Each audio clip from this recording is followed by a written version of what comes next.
Black Management Forum very angry with you about the Mango Airlines, that you had somebody there who's, in their view, not well qualified, and that you, and under your watch, that person has been appointed to be chief executive of Mango. Your brief response to the BMF? No, the BMF was learned to come and sit and talk, and the board has given their explanation. I didn't choose the person, the board chose the person. Yeah. And we're going to sometimes find only black people in certain situations. At other times, there are other communities that have skills that we must utilize as well. So today, I mean, in most of these environments, management teams have transformed quite formidably. So but you are satisfied that they did their work as the board? There's nothing for you to intervene? No, there's nothing to intervene. Yeah. And that's a minor issue in the overall scheme of things. I think what we want, important bodies like that of professionals, to come to us with solutions, to come to us with alternatives, to come to us and say, we're going to be your partners. Let's work through some of the difficulties that you actually have, not be on the sidelines. And we look forward to that engagement. All right, some hard talking there from the Minister of Public Enterprises, berating the BMF for challenging him about his involvement in the appointment of the Mango CEO. And he says that you guys must learn, quote unquote, learn to come and engage. You must come with solutions. You must not just sit on the sidelines. That doesn't sound like a good relationship you have in a very important Ministry of Public Enterprise. What's happening? I think I just watched the clip, JJ. I think you are exaggerating the issue of the minister. But look, we have engaged Minister Pravin quite a number of times. Yeah. He's one person that we talk to.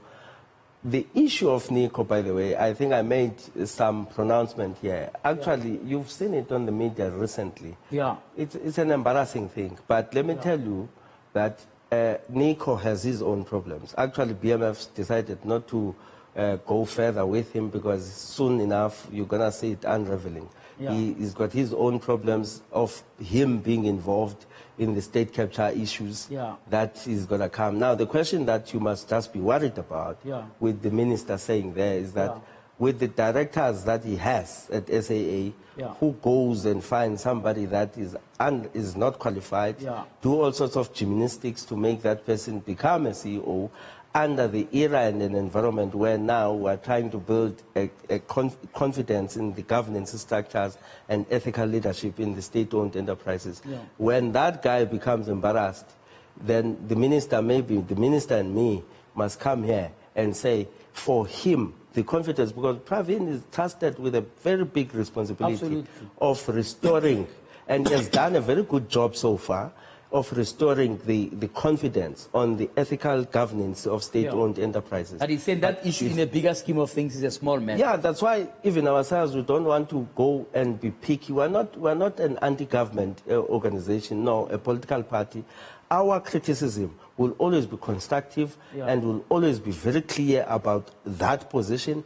And we're not going to have a relationship of a sweetheart relationship with the political principles. The political principles must be held by us accountable as the public. Yeah. So Nico's problems are going to deal with him on his own. We didn't want to waste money as if we're going to be elevating his little ego as well, because I saw saying BMF is dumbfounded. The guy has problems, but the worry that we have, which is a sentiment we must send to the Minister of Public Enterprise, is that how did he miss that type of an appointment? It's completely irregular. The facts are there. The media reported on it. And on top of that, this guy has a history of being a participant in the state capture. Now we are talking moving to a clean governance life. Under the new dawn, we appoint characters like that. Another thing I must address under the state capture, under the state-owned enterprises, that there is a worrying trend of minorities. Maybe let me be very clear.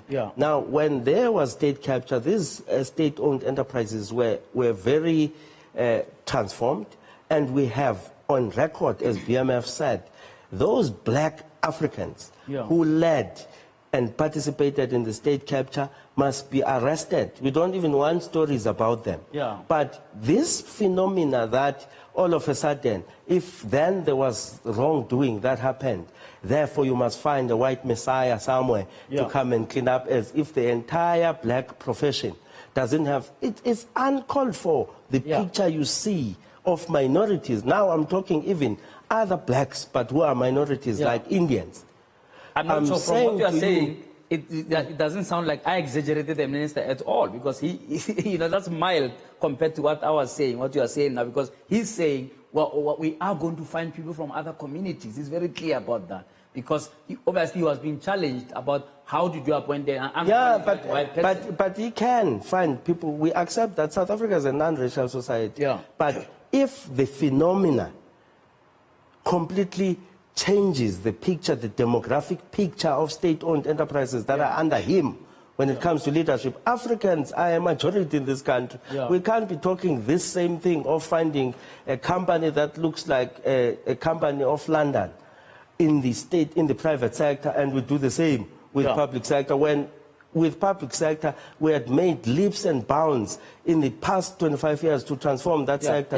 All of a sudden now we must be taken back, because the issue here, JJ, that people need to understand, and it's very clear, is that we're not going to accept having an African country with Africans as majority being reduced and rendered to corners of obscurity when it comes to economic participation. We're not going to accept it, whether it's done under the discourse of us having a non-racial society. A non-racial society of South Africa must be reflective of the demographics of South Africa. Absolutely. A non-racial society of London must be reflective of non-racial society of London.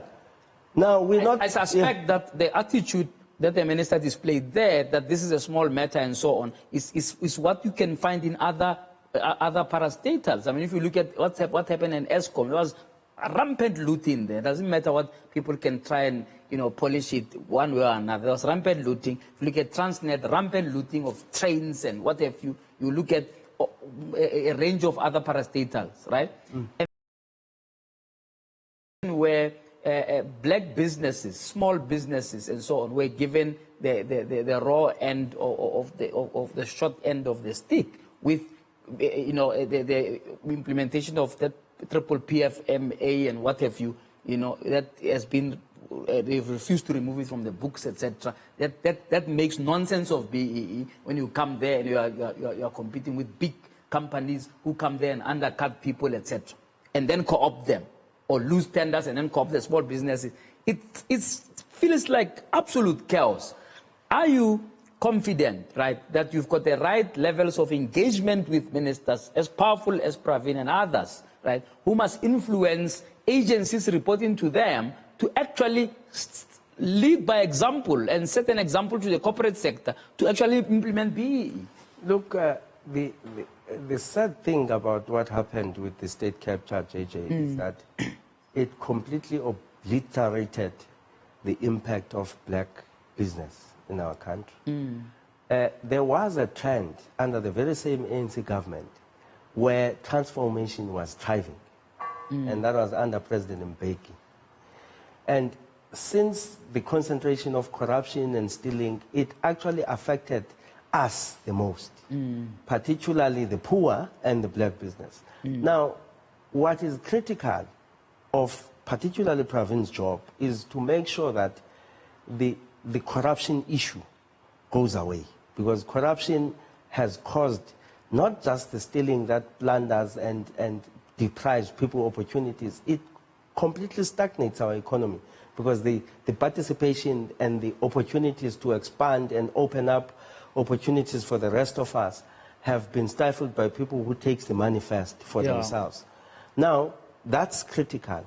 But what is the problem, and we need to deal with it, is that after that honest assessment, all of us must take ownership. Civil society, business, unions, and government must take ownership to say never again should such an issue happen. But as we are building our own society back to its formidable former self, we must not turn a blind eye to the reality of the inequalities that we have and the exclusion of Africans. Yeah. And we can't wish this thing away, JJ. This thing has a history, a historical impact, a historical formation that needs to be addressed by a systemic, deliberate intention now to change it and turn it around. So if you want to have a fixation, like many others have, about economic growth and reduce, the reason why I like Tito's document, it says economic transformation first and says other things. That's that document.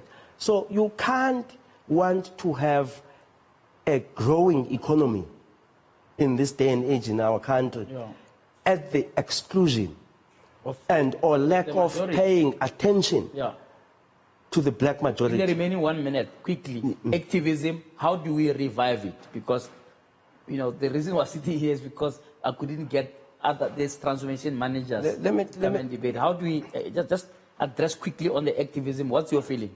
1 minute. Fidel Castro once said, if he had known, he would have taken 15 soldiers to the war. We don't have to rally 100 people, right? Others, they will catch us on the road. BMF, in particular, must take ownership of making sure that South Africa and the people and the powers that be are accountable to the cause of our country. And that's what we have been doing. We're not looking for other 100 people. Those that are coming, they will come. Those that are not coming, they will join us on the way. We are active, and we will be active on behalf of those transformation managers because they have to earn salaries in those companies. We don't have to earn salaries. In fact, we do business with whites. We don't work for them. So that's the difference. So we will make activism our own issue. We don't look for anybody else. Those that want to join us, they will join us. Those that don't want and want to cover their own private school fees, they must do that. We will liberate them as well. Are there some amongst them who are BMF members who are also trapped in that dilemma? There are many. There are many, unfortunately. Okay, well, thanks for coming to talk to me about this. And we hope to have more conversations about transformation. I still hope, and I'll let you know if I succeed, to just bring not just transformation managers, but black executives who happen to find themselves on boards of these big companies, on executive committees of these companies, to come and share ideas about how best to push this agenda of changing our economy, changing our corporate sector. So I hope that we can partner with BMF to create those conversations once we can get the first round table going in that regard. And I will invite you again. Thank you. Thank you so much for your time. Thank you, JJ. Right, that's the BMF president. They're talking to me about the state of things, the state of transformation. Talks very passionately indeed about the things that has to happen. And he says that if we don't do something now, we're going to be crying in 15 years' time. And some who are trying to resist will have to do this in a hurry very soon, because people will be more hungry at that time, more deprived, more excluded. Some profound ways there. Okay, that's our show for tonight. And until we talk frankly again, may God bless you.